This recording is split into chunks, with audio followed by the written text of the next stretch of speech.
같은 일이 일어납니다. 예수 믿으면 꿈 같은 일이 일어날 줄 믿습니다. 예전에 드렸던 말씀인데 어느 선교사님이 길을 이렇게 운전하고 가는데 어떤 할머니가 아주 무거운 짐을 이고서 가시는 거예요. 그래서 차가 귀하던 때라 할머니를 이렇게 태웠습니다. 뭐 이 버전이 여러 가지가 있더라고요. 뭐 택시기사라는 얘기도 있고 그런데 그 선교사님이 차를 태웠는데 뒷자리에 앉으신 할머니가 짐을 그냥 머리에다 이고 있는 거예요. 그래서 이 선교사님이 할머니 왜 짐을 이고 계십니까? 내려놓으시지. 그랬더니 할머니가 여러분 뭐라 그랬을까요? 들으신 기억나세요? 나 하나 탄 것도 미안한데 어떻게 이것까지 여기다 내려놓겠냐. 미안해서 못 내려놓는다 그거예요. 이미 타신 순간에 그 짐은 다 어떻게 해야 돼요? 다 무게가 전달이 된 건데 이 할머니 순수한 마음에 그랬던 거죠. 여러분 시편 68편 19절에 보니까 우리 한번 같이 읽어볼까요? 날마다 우리 짐을 지시는 주 곧 우리의 구원이신 하나님을 찬송할지로다. 할렐루야. 우리 주님은 저와 여러분의 짐을 져주시는 분인 줄로 믿습니다. 그래서 여태까지도 저와 여러분이 고민하던 그 짐들을 다 져주셨고 2018년 한 해 동안도 나 혼자 고민한 것 같지만 우리 주님이 저와 여러분의 짐을 지고 계신 줄로 믿습니다. 그런데 여러분 예수를 믿어도요 짐을 주님 앞에 맡기지를 못해요. 내려놓지를 못해요. 그러면 예수를 믿어도 행복하지를 않아요. 사실은 이 앞에서 설교하는 목사도 이 말씀에서 자유롭질 않아요. 저도 어느 순간엔 주님께 짐을 맡긴 것 같은데 그 짐을 다 내가지고 있습니다. 장남이라는 거, 남편이라는 거, 아들이라는 거, 사위라는 거, 아버지라는 거, 우리 그 처남 처제한테는 매형이고, 교회에서는 목사님이고, 이런 여러분 여러 가지 짐들이 있잖아요. 그죠? 근데 어느 순간에 맡긴 것 같은데, 어느 순간에 그 짐을 다 내게 지고 있어요.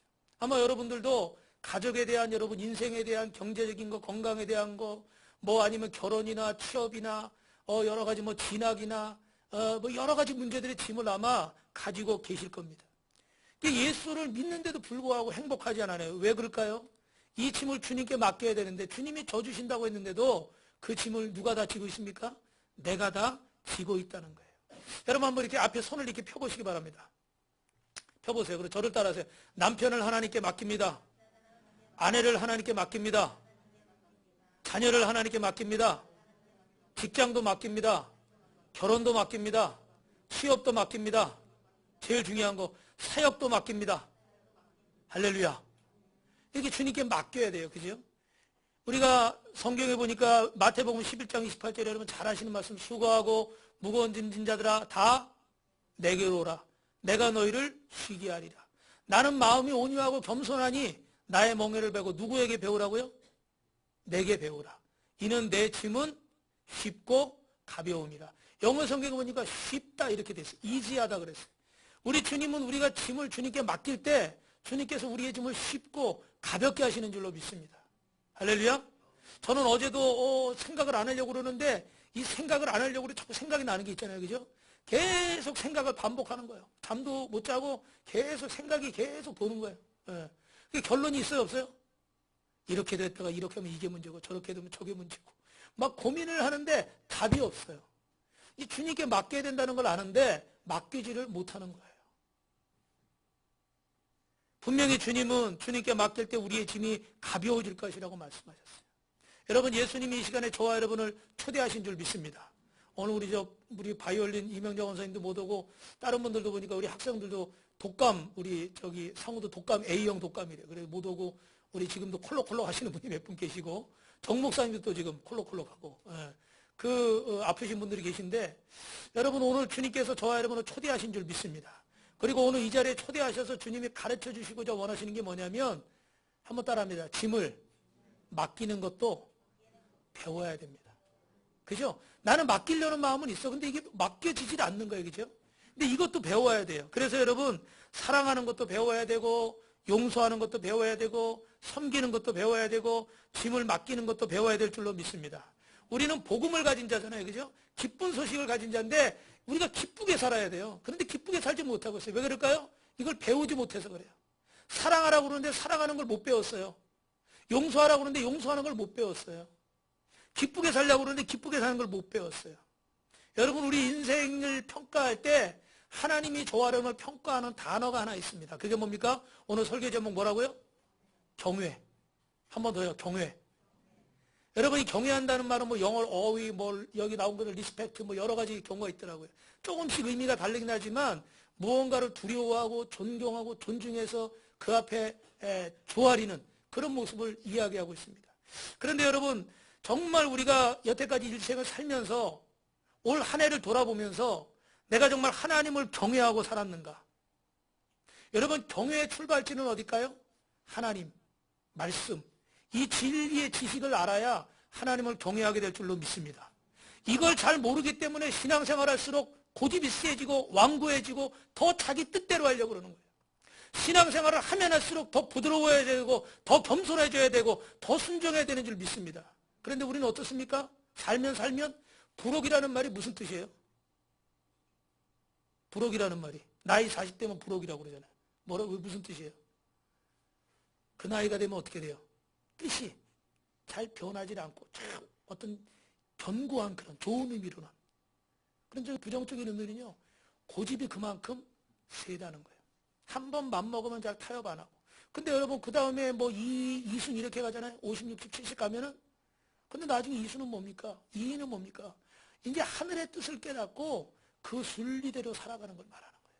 그러니까 사실은 그 고집의 시기를 넘어서면은 이제 하늘의 뜻을 깨닫고 그 주님이 주신 순리와 주님이 주신 그 뜻에 따라서 용서하며 사랑하며 이해하며 감싸며 사는 줄로 믿습니다. 그런데 아직도 내가 신앙생활하면서 저도 그런 것 같아요. 오히려 성경을 알면 알수록 목회를 하면 할수록 더 부드러워져야 되잖아요. 더 넓어져야 되잖아요. 그런데 그렇지 못한 걸 봐요. 믿음도 더 좋아져야 되잖아요. 제가 자주 드리는 말씀이지만 건너편에 있을 때 막 그냥 그 어려움이 있어도 하나님이 주실 줄 믿습니다. 해결해 주실 줄 믿습니다. 지켜주실 줄 믿습니다. 그리고 막 그냥 뭐 이렇게 막 겁나는 게 없었어요. 근데 이제 결과적으로 딱 어떻게든 이렇게 내놓고 이렇게 오게 되니까 속이 점점점 좁아져. 여자분들 500원짜리 뭐 콩나물 두부 가지고도 덜덜 떨듯이 저도 이제 그런 일들을 몇 번 겪다 보니까 믿음이 커지는 게 아니라 믿음이 더 쪼그라들더라고요. 사람이 더 너그러워지고 여유가 생기는 게 아니라 오히려 더 어떻게 돼요? 오히려 더 마음이 이렇게 작아지더라고요. 그게 더 오히려 믿음이요, 더 퇴보하는 것 같아요. 너무너무 안타깝더라고요. 여러분, 왜 그럴까요? 정말 하나님을 바로 알고 그 복음의 기쁨과 자유를 누리지 못해서 그래요. 출발점이 잘못됐기 때문에 갈수록 나아지고 갈수록 더 넓어지고 갈수록 더 넉넉해져야 되는데 오히려 갈수록 좁아지는 거예요. 이번에 우리 예진 선생님과 필립 선생님이 그 대학생 선교 CCC 그 청주에서 하는 그 금식 수련회를 다녀왔는데 갔다 와서 그런 얘기를 하더라고요. 거기 그 대표 간사님이 처음 시작할 때 30만 원 월세 내면서 시작했다는 거예요. 근데 이제 점점 학생들이 많아져서 좀 넓은 데로 가야 되는데 학생들이 돈이 없잖아요. 그죠? 돈이 없어가지고 감히 말도 못하고 그러고 있다가 어느 날 기도 제목에 올렸다는 거예요. 우리에게 더 큰 장소를 주옵소서. 뭐 그렇게 기도 제목을 올렸어요. 건물을 주옵소서, 땅을 주옵소서, 그런 기도 제목을 하기 시작했습니다. 근데 놀라운 일이 일어났는데 거기 청년들이 이렇게 서로 해가지고 신혼여행 안 가기. 결혼하는 젊은 청년들이 신혼여행 안 가고 그걸 하나님 앞에 드린다는 거예요. 그리고 버스 안 타기. 저는 이게 제일 속상하더라고요. 거기 가보시면요, 그 동네가요, 이 서울처럼 이렇게 교통시설이 잘 돼 있지 않죠. 널찍널찍 넓어가지고 이게 차 없으면 굉장히 불편해요. 걸어다니기가 먼 거리예요. 근데 버스 안 타기를 하면서 거기를 막 이렇게 그걸 모아가지고 그게 얼마 되겠어요? 500원, 1000원 이거밖에 안 될 거 아니에요, 그죠? 그런데 그래가지고 그걸 하나님 앞에 세우는데 그래도 1년 만에요. 저도 들은 이야기지만 13억이 모였대. 대단하죠? 청년들이 월급 받는 청년들이 아닌데 이게 하나님이 역사하신 거예요. 그래가지고 지금 이제 그 층마다 150평 정도 되는데 그래서 4층 건물. 그래서 겨울 수련회는 충주 지역에 그 400~500명 학생들이 모여서 거기서 수련회를 한다는 거예요. 할렐루야.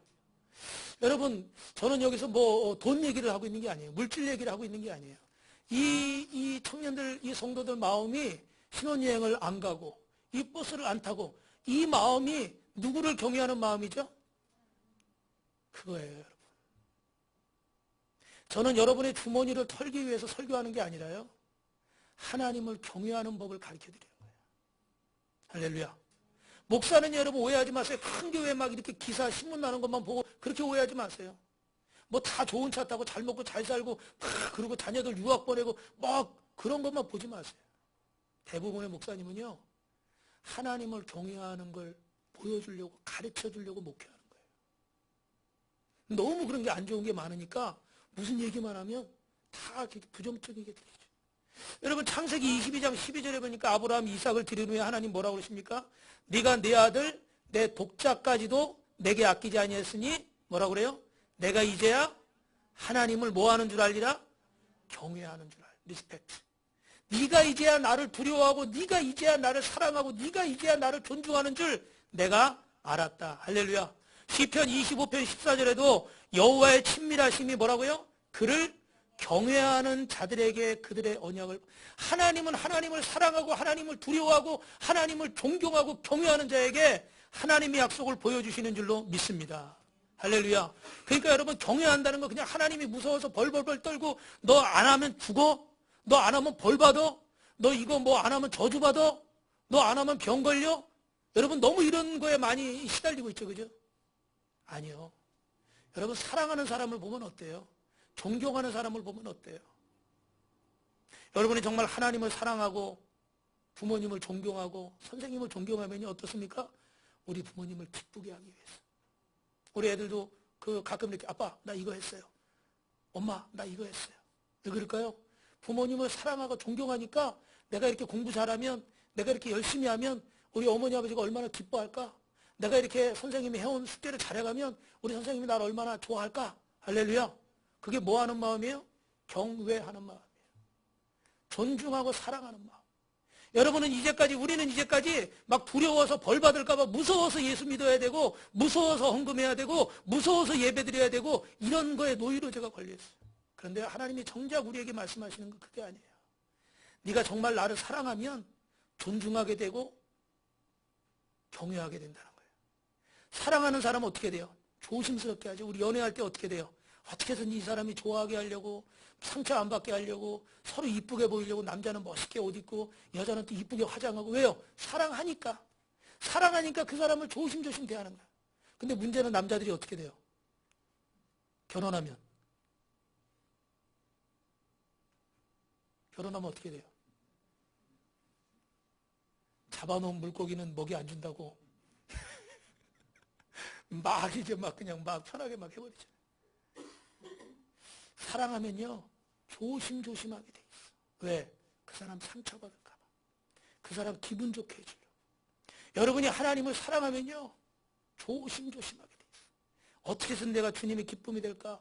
어떻게 하면 내가 주님의 마음을 흡족하게 할까? 내가 이렇게 기도하면 하나님 기뻐하시겠지? 내가 이렇게 헌신하면 하나님이 영광 받으시겠지? 내가 이렇게 사랑하면 하나님 날 축복하시겠지? 할렐루야. 그게 경외예요. 오늘 하나님을 경외하는 저와 여러분 되시기를 주님의 이름으로 축원합니다. 오늘 본문의 누가복음 4장에 예수님께서 세례받으시고 첫 번째 공생의 사역이, 오늘 말씀 한 번 더 읽어볼까요? 시작. 주의 성령이 내게 임하셨으니 이는 가난한 자에게 복음을 전하게 하시려고 내게 기름을 부으시고 나를 보내사 포로된 자에게 자유를, 눈먼 자에게 다시 보게 함을 전파하며 눌린 자를 자유롭게 하고. 여러분 예수님은 가난한 자, 포로된 자, 눈먼 자를 자유케 하려고 이 땅에 오신 줄로 믿습니다.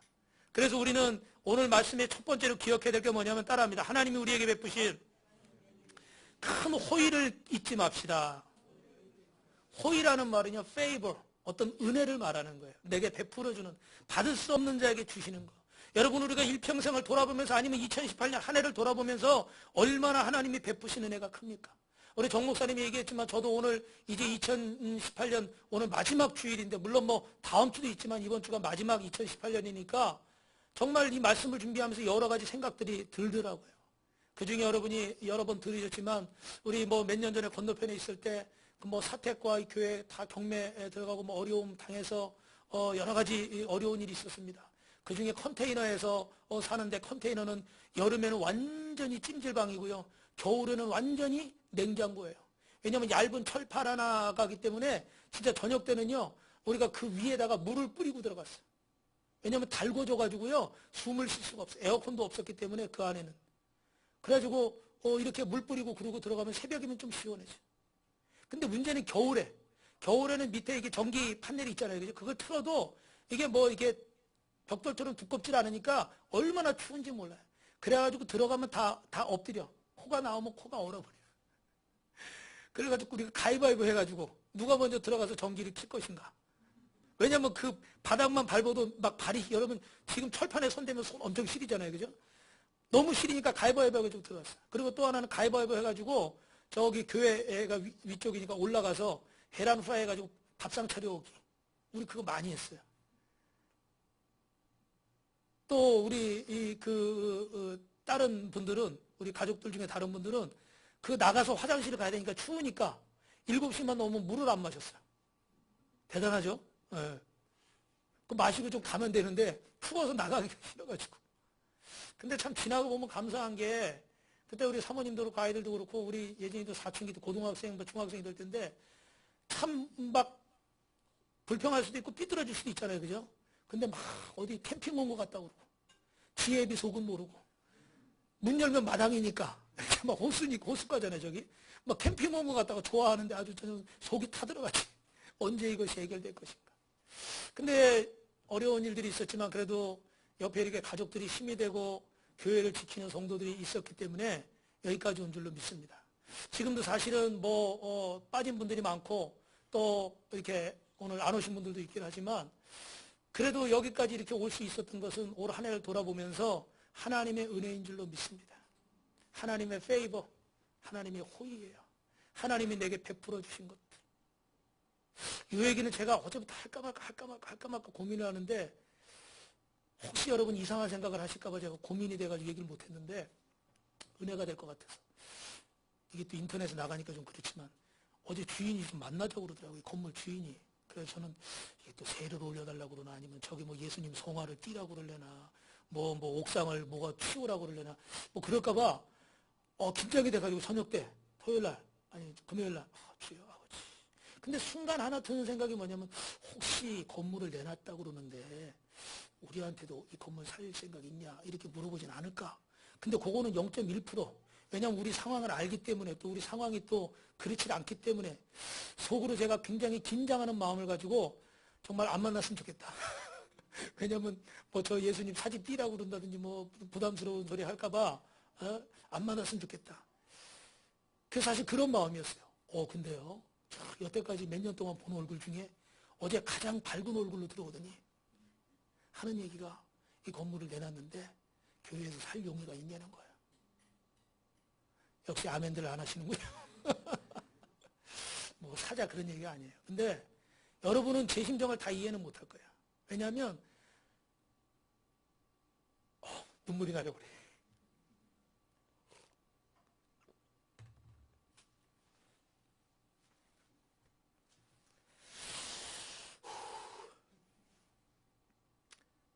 뭐 상황이 그런 거 기대할 상황이 아니에요. 근데 조금 생각하면서 설마 그런 얘기를 하려나? 우리한테도 하려나? 기대할 수 없었어. 기대했다 괜히 실망할까봐. 또 뭐 할 수 있는 일도 아니고. 그랬는데요. 그 얘기를 하는 거예요. 저는 여러분 이 건물이 우리가 사서 좋은 게 아니라 여러분 이해하기 어려우시겠지만 그 얘기 들은 것만으로도 제가 어제 기도하다가 혼자 울었다니까. 웃기죠 여러분? 이건 뭐 준 것도 아닌데 살 생각이 있냐 그냥 말만 던져본 거야. 왜냐면 그 사람은 팔아야 되니까 그냥 말만 던진 거야.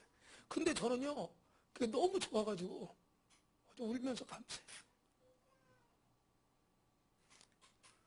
이해하시기 어려울 거예요. 근데 이게 하나님이 우리에게 베푸시는 페이버, 이게 호의예요.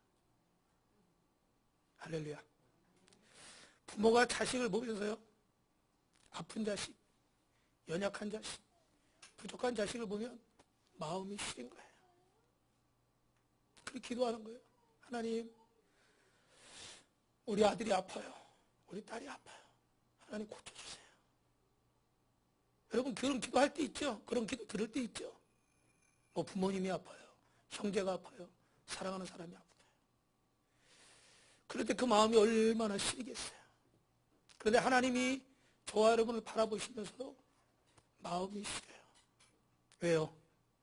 아들이 있는데, 딸이 있는데 그 영혼이 죽어가고 있어요.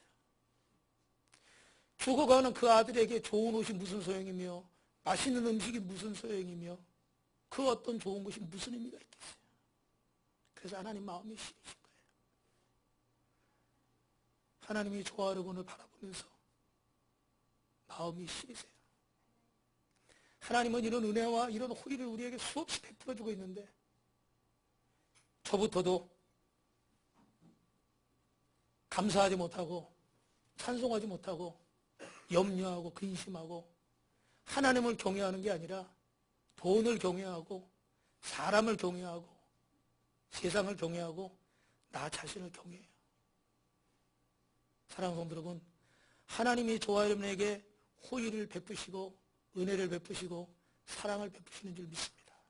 우리 옆에 분하고 인사합시다. 하나님이 사랑하십니다. 그래서 여러분 우리가 알아야 될 것은 두 번째, 한번 따라합니다. 하나님과 똑같은 생명을 주십니다.